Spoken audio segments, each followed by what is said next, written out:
Understand. కాబట్టి ఇది ఒక దశ, ఇది ఒక దశ, ఇది ప్రైవేట్ దశ, ఇది ప్రభుత్వం. తర్వాత దేశంలో అనేక చోట్ల కొన్ని వాదనలు వచ్చాయి.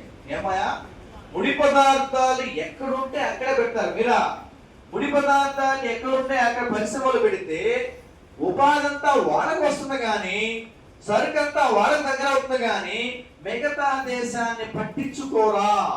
ఇది ప్రాంతాల మధ్య అసమానతలకు దారితీస్తుంది.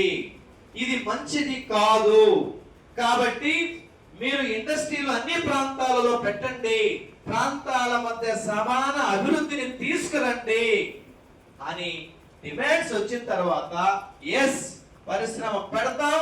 ఒకవేళ ముడి పదార్థం అక్కడ లేకపోతే మిగతా ప్రాంతం నుంచి తీసుకొస్తామని చెప్పేసి మన విశాఖపట్నంలో చూడండి, విశాఖపట్నంలో